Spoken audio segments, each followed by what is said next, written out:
might not know me, I'm Leo.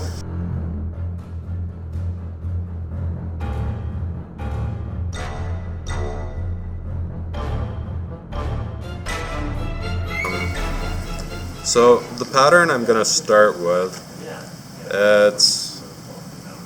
I call it just a squirrel zonker.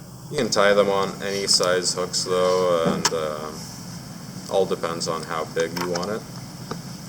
Separate, you can either take a little piece out or just separate it with saliva or water to keep the materials out of the way. Pinch it and then get it on there tight. Do a couple of wraps in front to really lock it in.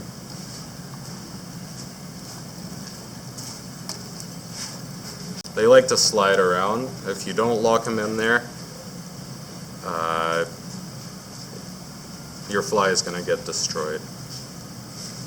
Now, like any zonker, I like to measure it out and just leave a little bit in front so I have something to tie it in with. And so once you build up the thorax, it won't be too short for you after. Just trim that piece off.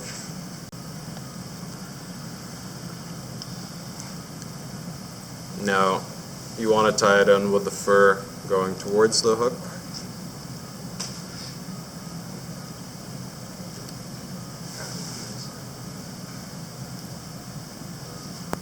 And try not to trap any hairs that you won't be able to cut out after.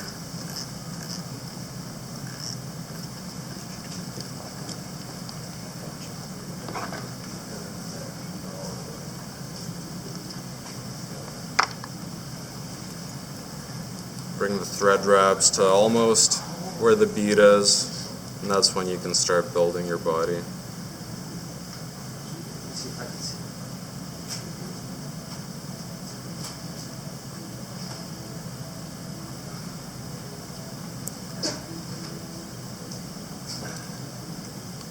With this, you don't want to overlap your wraps, because then not only does it become a little too bulky, but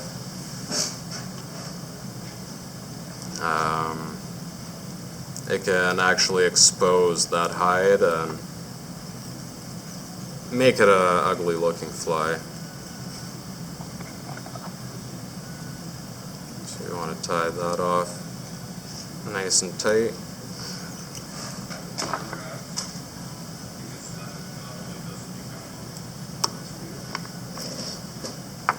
Now normally I like to wrap it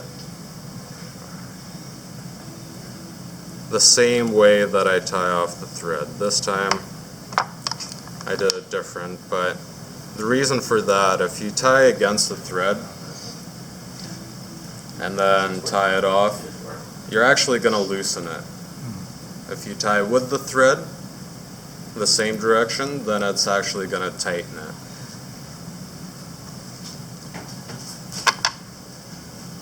Now, like any zonker,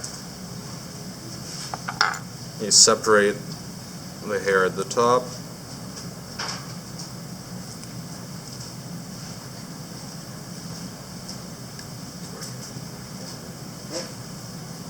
And tie that off.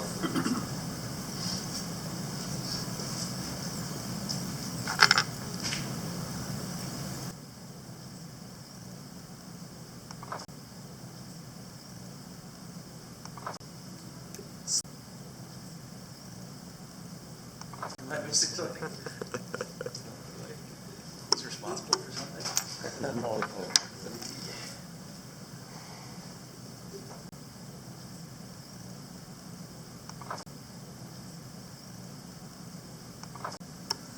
Dress these flies a little more if you want. You can put a collar on them.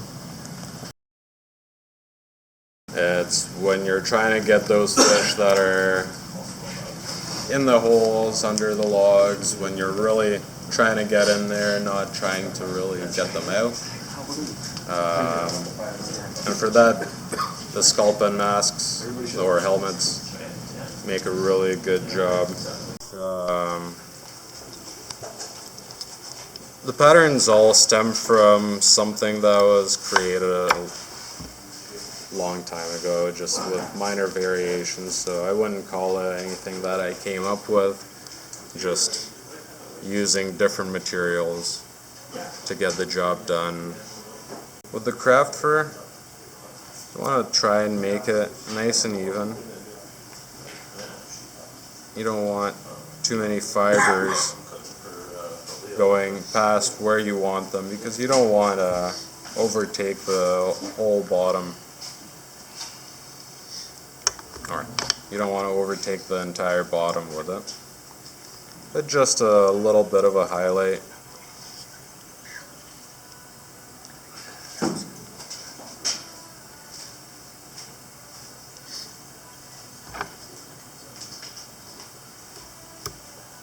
That's the belly of it? Yep.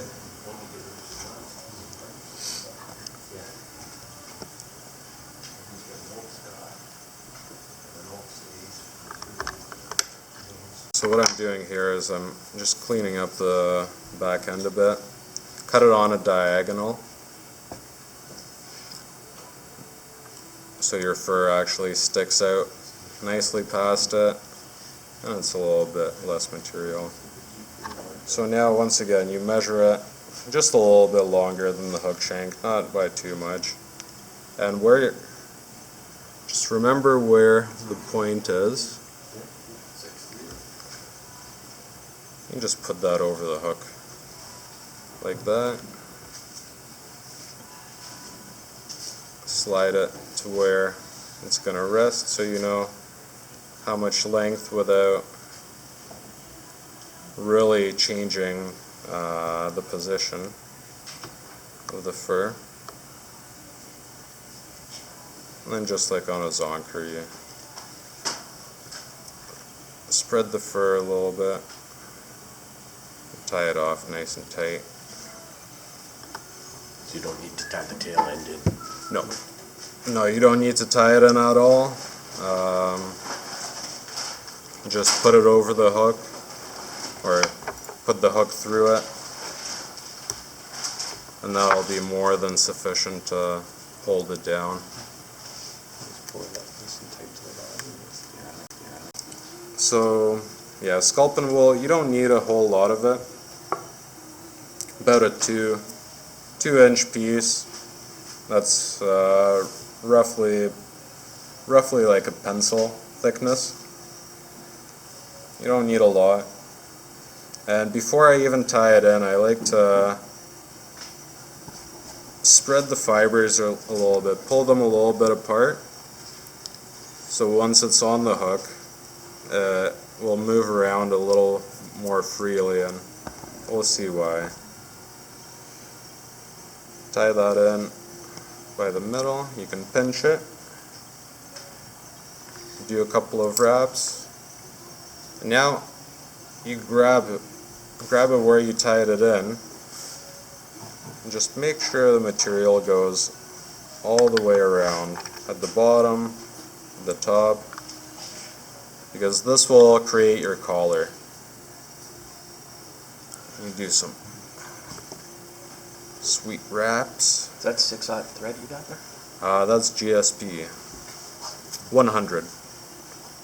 I like to use GSP on a lot of these streamers because I find it builds a stronger base, and you can tighten it down a lot more. Just a little hair clip. Especially it works well for longer materials, but You're good for something. All these years. it keeps it nice and clean. That's a good little trick. Cheap and effective. Just the way I like it. Where'd you get the hair clip? That's the question. Dollar store. Sometimes those little things that make a huge difference. Now, before we put on the helmet, That's where I get my steel muffler working. I always like to brush out. I always like to brush out the sculpin wool. Yeah? Get confused like I did before. Make sure you know which parts you're cutting off. The bottom we want to trim on this. Just don't trim your belly fibers, but you can pretty much just grab it straight and trim it off, giving it a nice little flat bottom. Now the top, I don't like to trim until I have the helmet on, because that'll be the final look, and if you screw something out before you put the helmet on, you might as well retie it. For putting it on, I like the gel, the super glue gel. Then you're not gonna get it off. It's never gonna move around on you. But super glue, for the most part, is sufficient. Once you have it in place, just let it rest. Or another thing I've learned to do, so I don't have to hold it the entire time, is just put a bobbin in there and let it do its work itself. Exactly.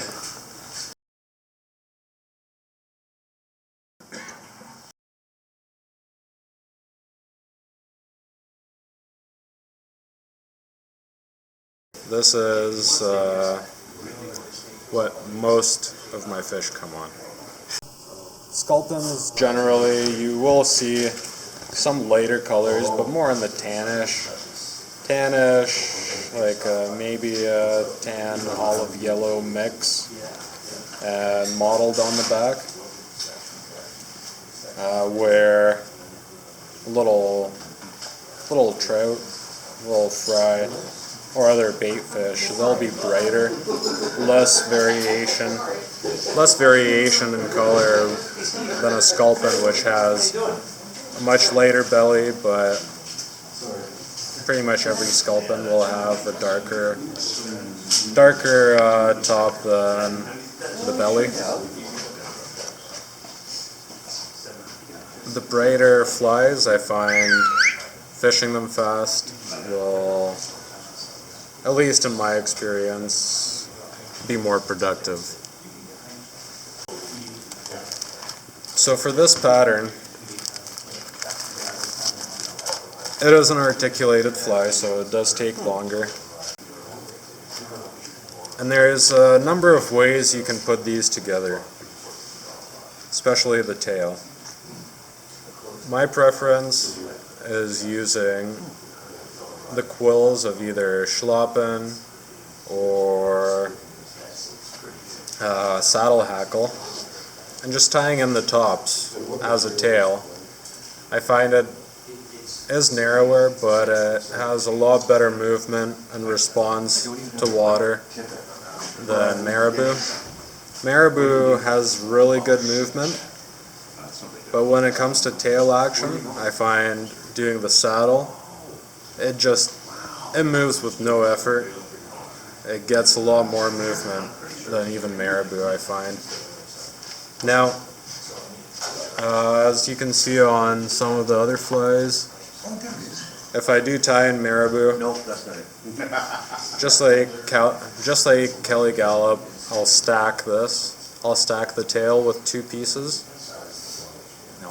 and only the pieces where all the fibers are the same length. So you might trim quite of the feather off to get it to be even.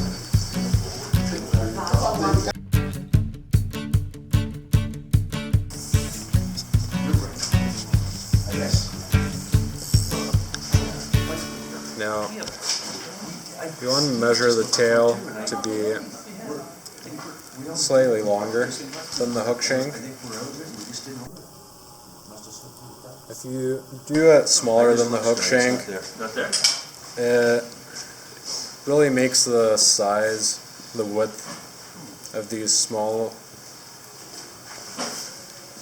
And if you're, especially once the water gets to it, it'll close even more. So I like to go a little bit longer than the hook shank. And if you clean it up, then you get a nice surface to tie in on.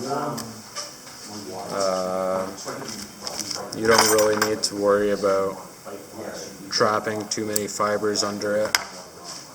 You can, just as an extra precaution.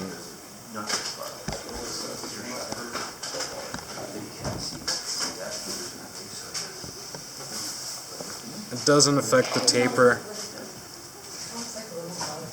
but it keeps helps keep everything in place where you want it.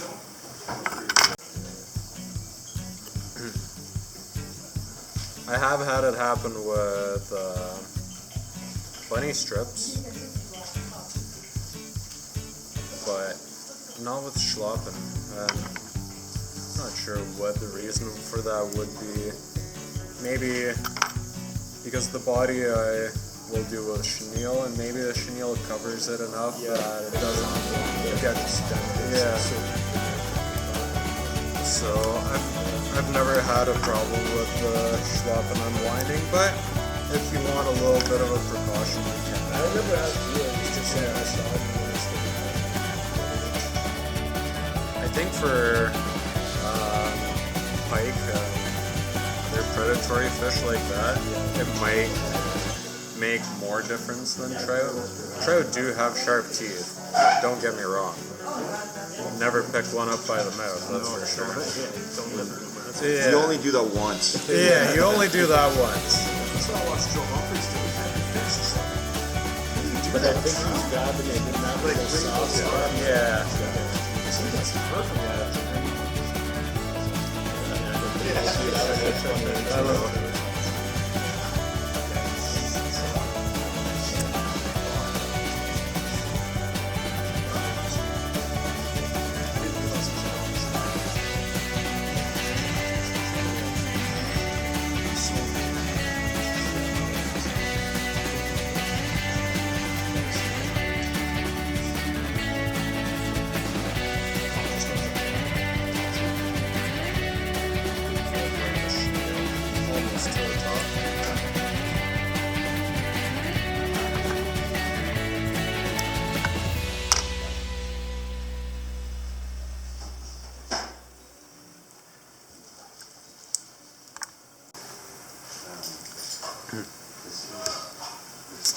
And that's what you don't want to happen in this scenario.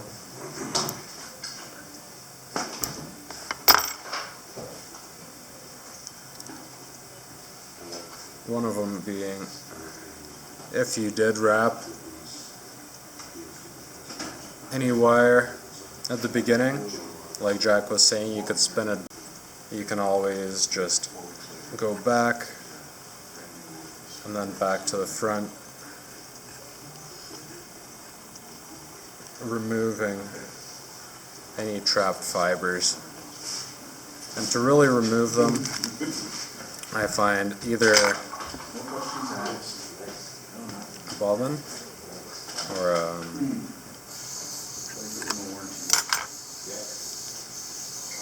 or you can use a brush or a toothbrush, just something to help you move everything around.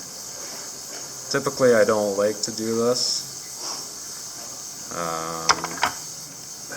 but typically It doesn't break on here.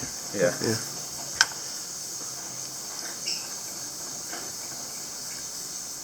Glad he doesn't watch me tech files though, because that happens to me all the time.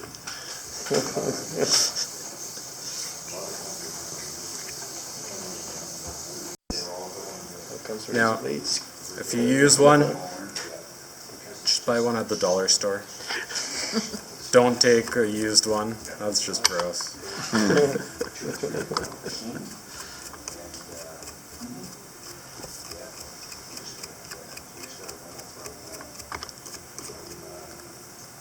These won't get all the fibers, but they'll help you find them. And then you can just pick them out.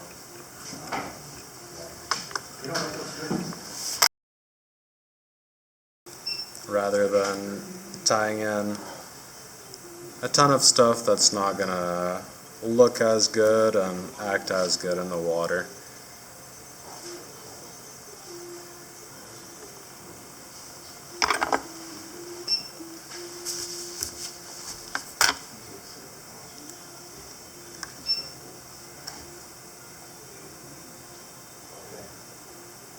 So the back part's very easy. All of my flies that I tie, I try to keep simple. I try not to overdo it with adding a crazy amount of materials or flash.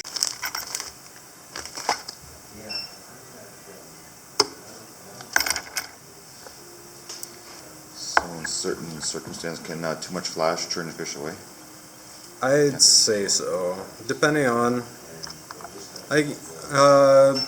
how they say bright day, bright fly, dull day, dull fly. I think that applies in most circumstances, but in extremely clear water, without as much flash, you can give a bit of a more subtle presentation.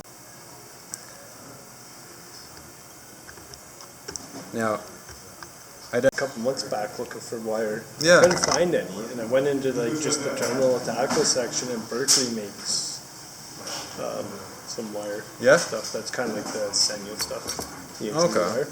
Kind of same, but it's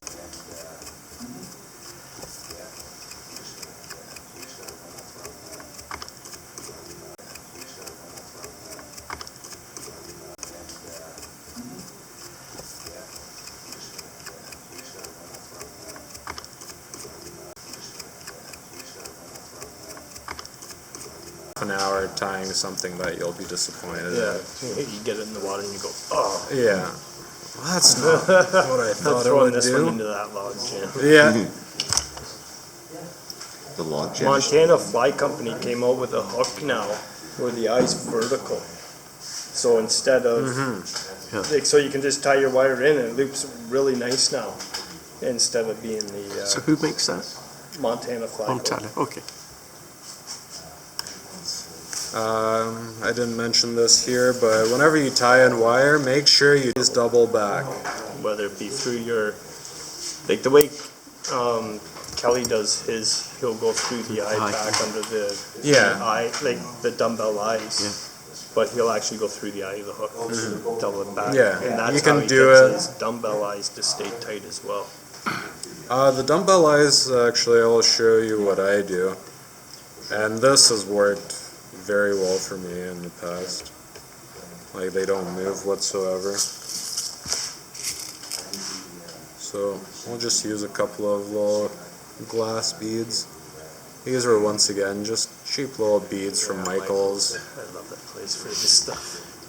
The small glass beads and kind of stuff like that. It's awesome. So you can see now, as I start to pull it, it wants to be on an angle. But if you tie one strand in at the time, you can actually control which way it goes by just twisting it. So in the end you get a much, well, it just gives you more control. If you're comfortable doing it the other way, all the power to you. Gets everything But nice personal and aligned. preference, I like to do it this way. The tail, you want to have some movement, but after, you don't want it just flopping around.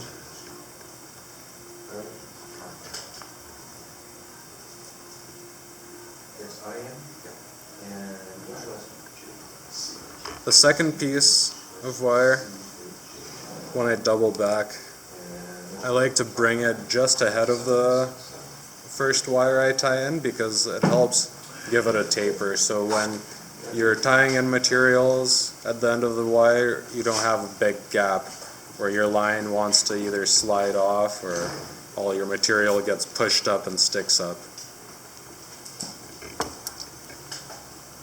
Yeah, I found too, if you get those little steps, you'll get one wrap that'll fall off, and now everything's loose. Yep. It'll just, after a while, everything will just start to come loose, and you'll start to lose materials. And that's where thread tension is really important, right? Yeah, you want And to make that's where sure you all of the thread wraps are tight, especially when doing the wire. Now with the tightness of how much you want this, if you find that you tie it in and it's too loose, you can always just go back a little bit on the wire.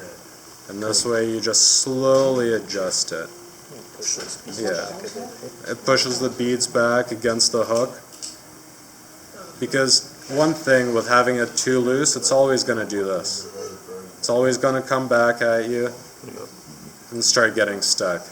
When you're trying to catch a fish sitting in clear water, and you can sight fish it, that could mean losing a fish or catching it. Turn it off. Yeah, You'll take one look at that, no, it's not right, and you won't look at it again.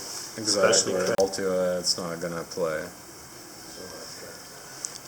Alright. So if you're on on single barbless water, which hook do you lose? Which hook do you cut off? I've played a bit with this. At first I started cutting off the front hook, which put those short strikes on a lot more of the time, but I wouldn't get as much action. I wouldn't get as good of an action because the balance is off now.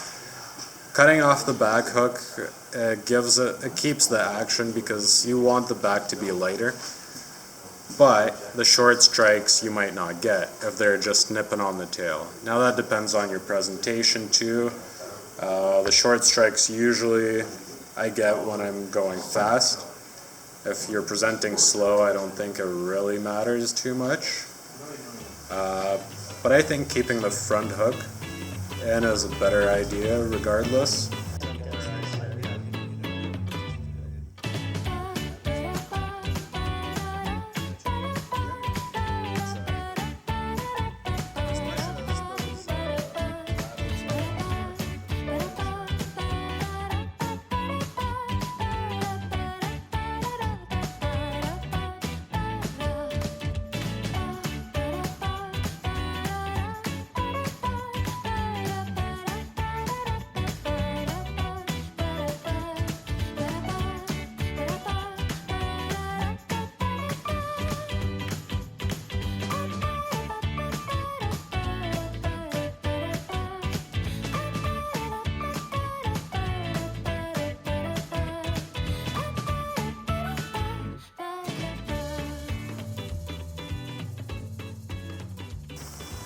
Now on this hook, if you notice, I try to leave the front bare to give me a better idea of where I'm going with it.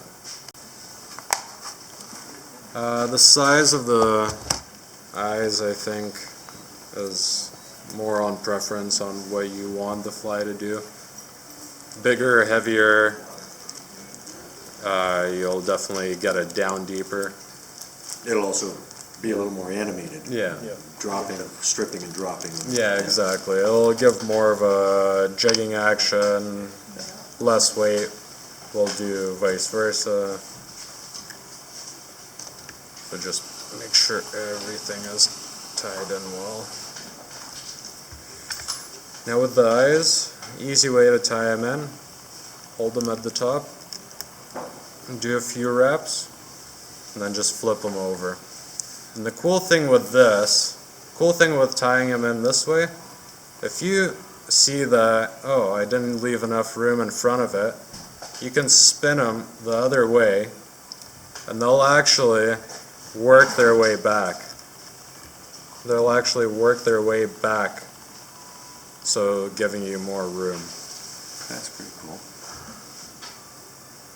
Now, tying it in, you do your typical figure 8 pattern.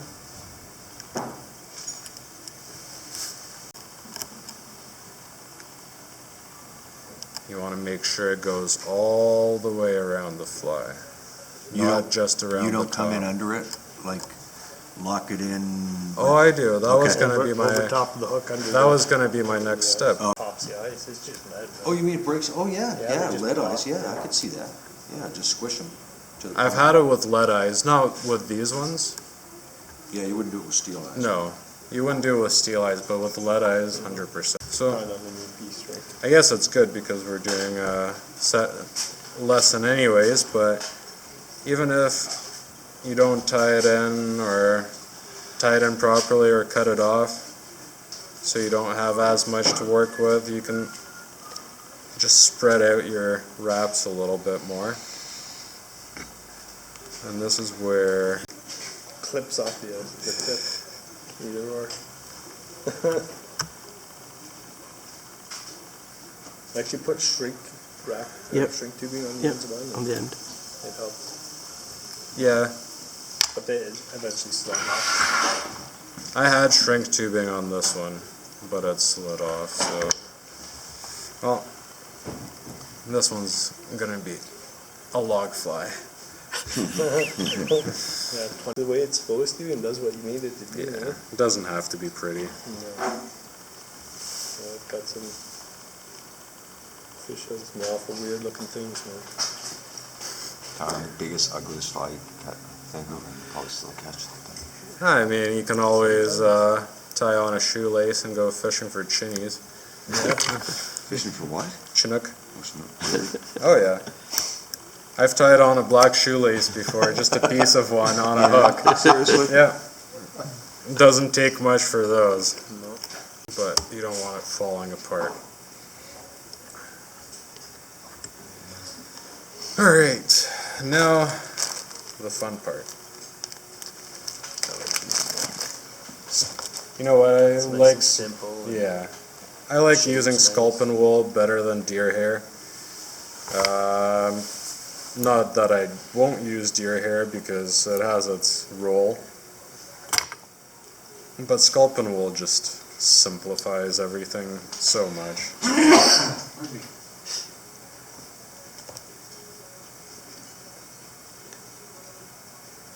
Once again, you don't want to have it too long, couple of inches and about a pencil thick. Tie it midway.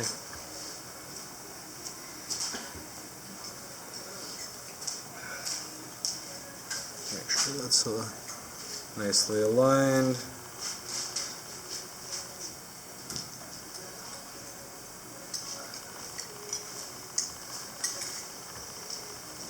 We can move this piece back.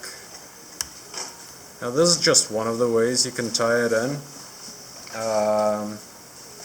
Like on the previous fly, I put it all the way around. And you can do that with these too, but the next piece I'm going to tie in is going to be on the bottom, and it's going to be the yellow piece. So if you want that separation, it's better to tie them on one side. You don't have to get rid of as much material. And overall, I think it's a bit of a cleaner look. It's like it prepared this piece.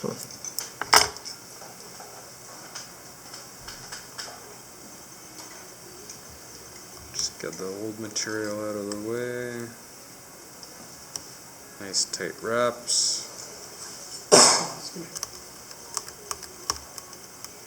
Just make sure to tie that off nicely after.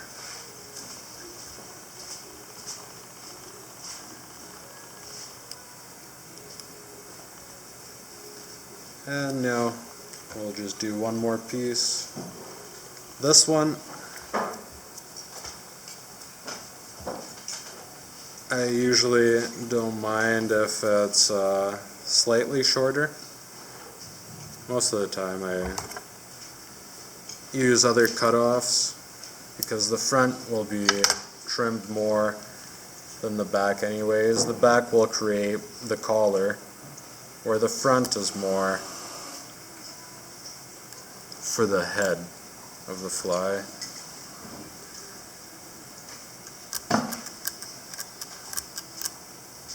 And that's all done.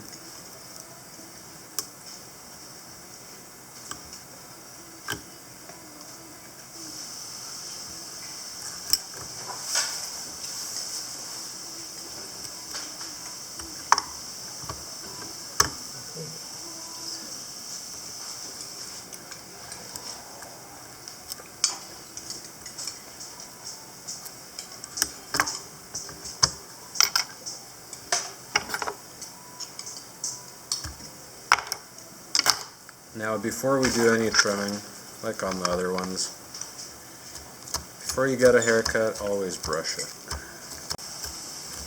This will also tell you if you tied it in well enough.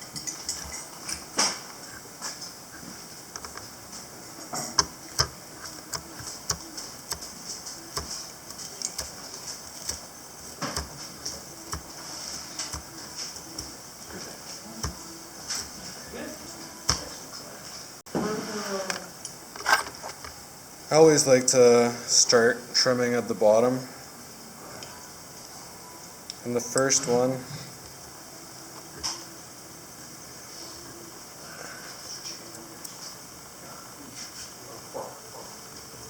the bottom piece, I never leave as much, but I like to cut it at an angle. So you can pretty much, the way I like to do it, and everyone probably has their own preference, but I'll hold the hair almost straight up, maybe on a slight angle back, and just align my scissors with the eyes and the hook. And one nice cut. You might need to clean the sides slightly, but that's all you want to do. It makes it nice and even,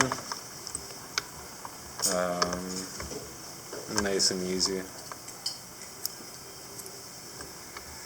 The top is similar idea, just not as much. Start off with cutting off a little bit at the top because it's easier to cut off little bits at a time rather than cut off too You much. cut more off, you can't add Yeah. to it if it's screwed up. Exactly. It won't grow back. Just ask Dave about that.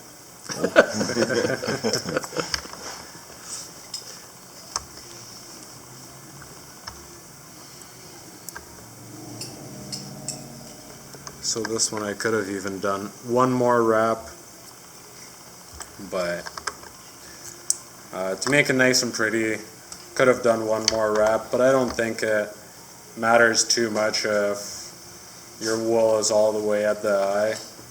It's the general shape that they're looking for. So you can see I ended a little prematurely here. Watch it. Oh no, I don't like that one. These, it's now or never. So